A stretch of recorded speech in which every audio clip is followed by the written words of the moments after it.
cantor e compositor Caetano Veloso foi acusado de pedofilia na internet e moveu processos contra os seus acusadores, conquistando vitória no tribunal.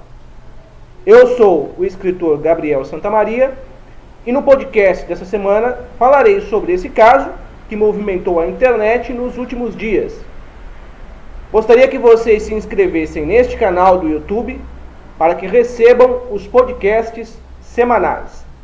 Se puderem, também curtam os vídeos, né, e compartilhem para que mais pessoas tenham acesso a esses vídeos, conheçam o canal no qual eu posto semanalmente um podcast.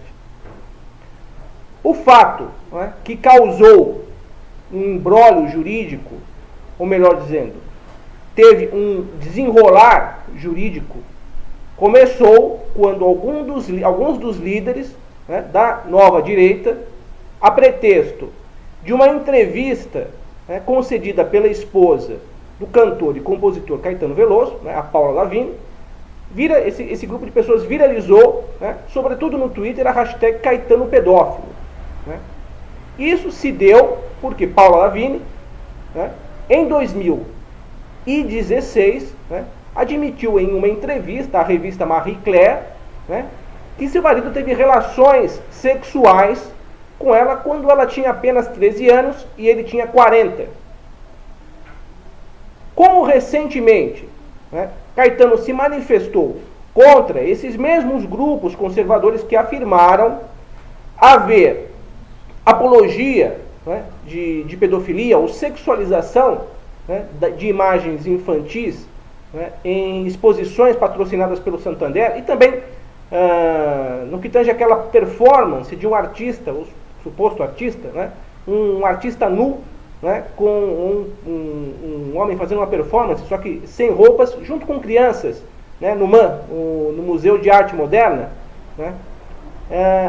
Rapidamente, por conta desse posicionamento do Caetano Veloso contra aqueles que supostamente tentavam censurar, né, essas exposições artísticas, rapidamente os líderes dessa nova direita, né, uniram um fato ao outro e acusaram o cantor de pedofilia. A concatenação entre uma circunstância e outra foi bastante simples, né? Talvez até mesmo simplória. Se ele defende as exposições em que havia obras que supostamente fariam apologia à sexualização das crianças, e anos antes, né, teve relações com uma mocinha de 13 anos, né, logo deve ser pedófilo. Esta foi a concatenação, né, que os líderes da nova direita fizeram. Como eu disse, né, e talvez vocês saibam, a coisa viralizou no Twitter. E Caetano Veloso processou, sobretudo, o criador dessa hashtag, né, e, consequentemente, venceu a causa. Isso foi bastante noticiado, né, em muitos jornais. Agora, é interessante perceber, né, como inicialmente os grupos conservadores brandiram motivos, né, suficientes para processar este ou aquele movimento, este ou aquele grupo social ou empresa, este ou aquele artista ligado, né, a essas exposições, este ou aquele grupo de mídia, né, tudo porque, de fato, havia extrapolação nessas exposições, onde supostamente são apresentadas obras de arte. Por um momento, eu mesmo tive a impressão de que os conservadores deitariam e rolariam nos tribunais. Mas, por incrível que pareça, eles é que acabaram, na lona, sendo processados. Foram processados e perderam os processos. Mas como isso foi possível? Né? Que proeza foi essa? Né? Eles tiveram certa vantagem. Né? Houve a comoção popular, houve imagens que mostravam crianças tendo contato físico com um homem desnudo, houve apoio de parlamentares, né, etc. Onde se equivocaram? Porque neste ponto não se pode afirmar, né, que o juiz que deu ganho de causa a Caetano Veloso estivesse errado. E, consequentemente, também o cantor não pode estar errado. A história de Caetano Veloso com Paula Lavigne, né, de certo modo, nos lembra aquelas histórias do tempo da vovó. Né? Vovó conta que uma tia dela casou, né, com o tio quando tinha pouca idade, 14, 15 anos. Né? Nem tinha feito 18 ainda e já estava casada. Isso era uma coisa relativamente comum. Né? Não atualmente, mas houve um momento, também não é tão longínquo assim, em que isto era comum. Em determinadas regiões do Brasil, né, era ainda mais comum do que em outras. Caiu em desuso isto, de certo modo. Né? Mas qual foi o motivo? Né? Por que esta prática de um homem mais velho se casar com uma adolescente, né, caiu em desuso? Né? Provavelmente isso se deve a um movimento mais moderno, a partir dos anos 60, que é o da emancipação das mulheres. Né? Um movimento que é originário do feminismo. Para o feminismo, o destino da mulher, né, não pode se restringir pura e simplesmente ao casamento e à gravidez. Então, uma mulher tem que fazer faculdade, uma mulher tem que trabalhar, tem que ter dinheiro, tem que ser bonita, tem que crescer profissionalmente. Né? E se ela se casa jovem ainda, na adolescência, né, como acontecia antigamente, ou como já chegou a acontecer muito frequentemente, né, fica difícil realizar todas essas conquistas, fica difícil fazer uma faculdade, por exemplo. Muitas dessas mocinhas, né, que se casavam antigamente, bastante jovens, eram com homens mais velhos, né, se transformavam em mãe e esposa bastante jovem, né, e se restringiam a isto. Né. Mas a gente não pode dizer, né, que essa prática fosse tão incomum. Né. Caetano Veloso, né, na época em que se relacionou com a Paula Lavigne, também não foi nenhum lobo mau. E a Paula Lavigne também não era nenhum chapeuzinho vermelho. Né? Ali, entre os dois, né, havia uma relação. Ele se casou com ela. Né? Não foi somente um desfrute passageiro. Né? Eles tiveram filhos, eles construíram uma família. Né? Ele se transformou, já era um cantor famoso, ficou ainda mais famoso. Né? Já era rico, ficou mais rico. Ela também se transformou numa pessoa famosa, numa celebridade, também ficou rica. Né? A gente não pode esquecer, né, que isso, né, um cantor se relacionar com moças mais jovens, adolescentes, também é uma coisa não tão incomum. Eu falei de uma prática antiga, né, de homens mais velhos se relacionarem com moças mais jovens e casarem, geralmente com a anuência da família. Né, na maioria dos casos, até com a anuência da família. Pode ter, às vezes acontecia até uma crise inicial, mas depois a coisa se ajeitava, né, e havia um casamento de fato. Né? Mas também na área musical isso não é incomum. Muitos cantores famosos, popstars, às vezes roqueiros, acabavam se relacionando e casando. Suscitavam um certo escândalo. Né? Mas não é incomum. Né? Não era incomum que cantores famosos e tal se casassem com moças mais jovens. Né? Você, eu, ninguém é obrigado, né, a gostar do Caetano Veloso, não é obrigado a concordar com tudo aquilo que ele fala, com os seus posicionamentos. Né? Porém, não se pode negar que um abuso de menores, né, não corresponde a uma construção familiar. Né? Isso não combina. Né? Quem abusa de um menor de idade, em geral, não costuma oferecer matrimônio, filhos, né, até mesmo uma carreira, um sucesso para a mulher, como ele conseguiu fazer. Né? O relacionamento entre ambos, né, especificamente agora Caetano Veloso e Paula Lavigne, teve, né, a anuência dos pais da moça. Né? Isso justifica o fato, né, de terem se relacionado sexualmente quando ela ainda era uma menor de idade, de 13 anos.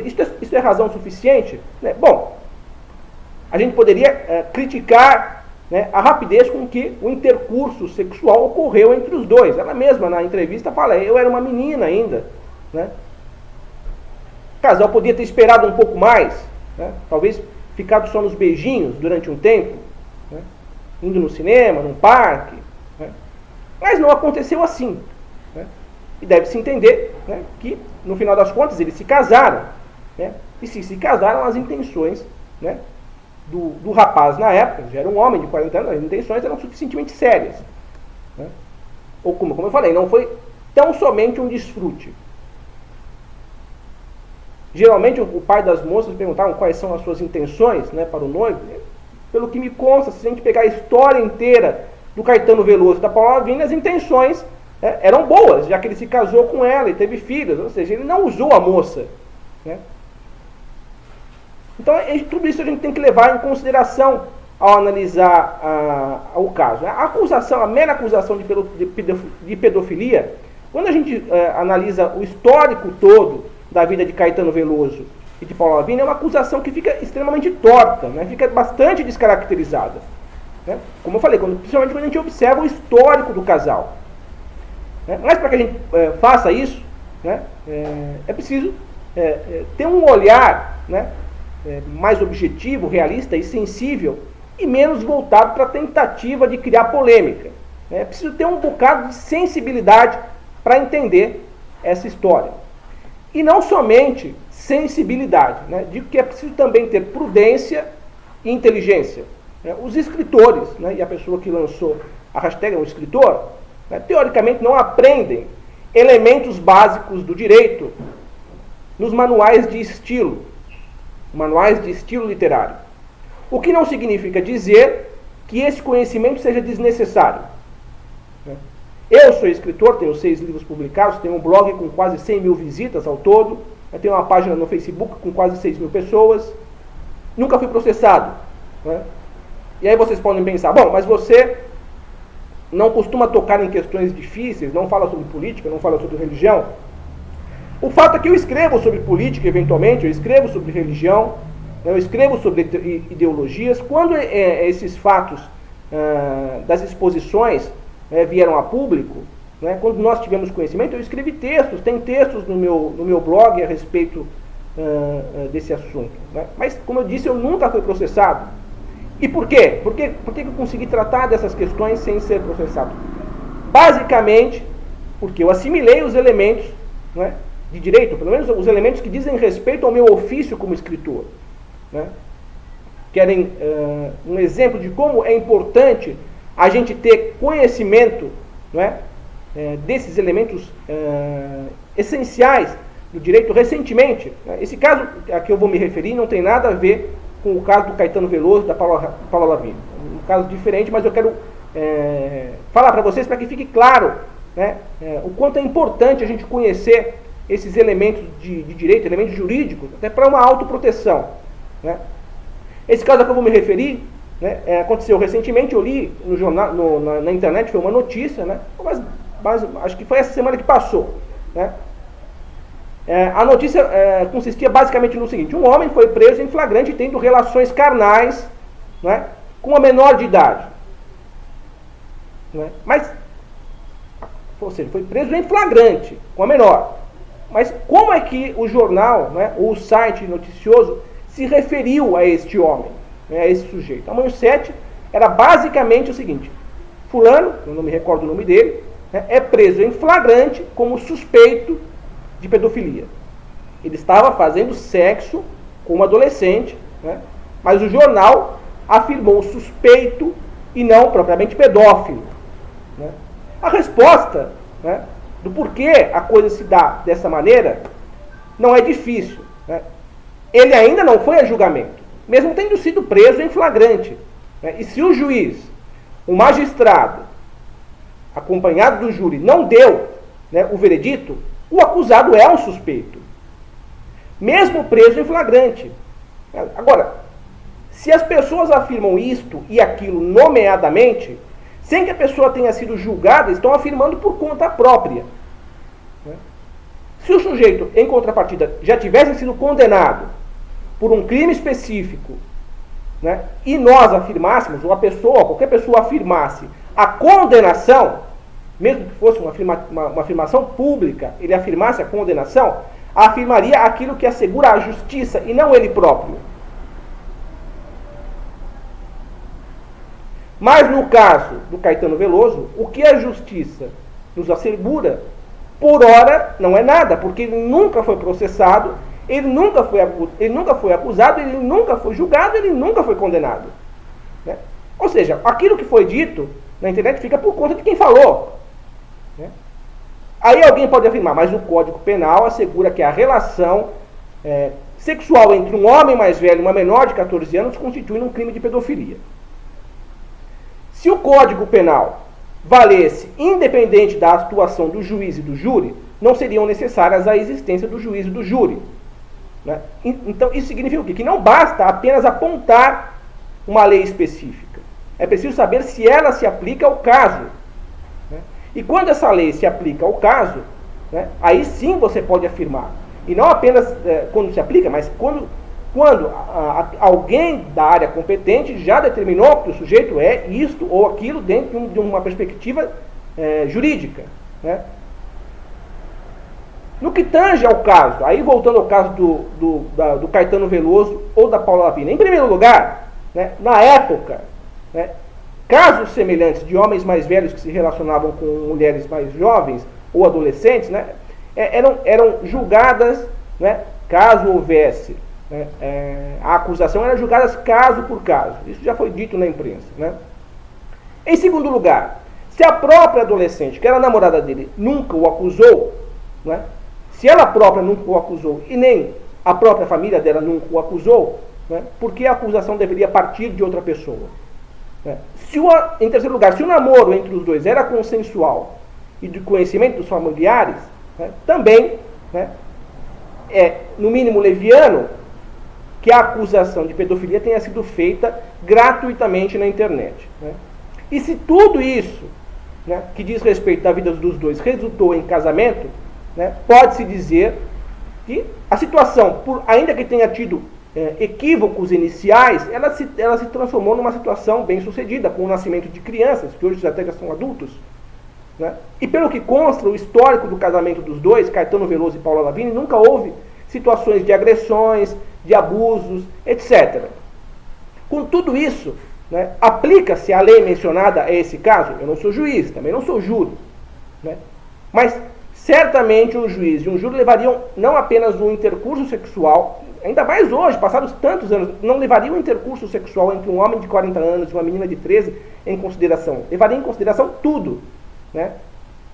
E, na minha opinião, dificilmente um juiz acusaria um namorado, né, hoje esposo, né, de um caso de pedofilia.